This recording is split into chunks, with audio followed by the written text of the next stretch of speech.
ગુજરાતભરના તાજા અને સચોટ સમાચાર મેળવવા માટે અમારી રાષ્ટ્રીય સમાચાર ચેનલને સબસ્ક્રાઇબ કરો અને બેલ આઇકન પર ક્લિક કરો।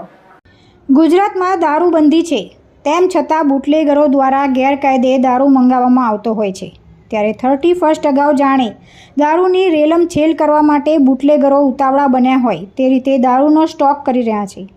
ત્યારે ડભોલી વિસ્તારમાં સ્થાનિક પોલીસ ઊંઘતી ઝડપાઈ હોય તેમ પીસીબીએ રેડ કરીને 9.35 લાખના મુદ્દામાલ સાથે દારૂનો જથ્થો ઝડપી પાડ્યો છે। 31 પહેલાં સુરત શહેરમાં બુટલેગરો બેફામ બન્યા હોવાનું સામે આવ્યું છે। ડભોલી વિસ્તારમાં વિદેશી દારૂના જથ્થા સાથે 2 આરોપીને પીસીબી પોલીસે ઝડપી પાડ્યા છે। બંને આરોપીઓ પાસેથી 9.35 લાખનો મુદ્દામાલ કબજે કરવામાં આવ્યો છે। પીસીબીએ રેડ કરતા સ્થાનિક પોલીસ ઊંઘતી ઝડપાઈ હતી। અન્ય 2ને પોલીસ ચોપડે વોન્ટેડ બતાવી શોધખોળ હાથ ધરવામાં આવી છે।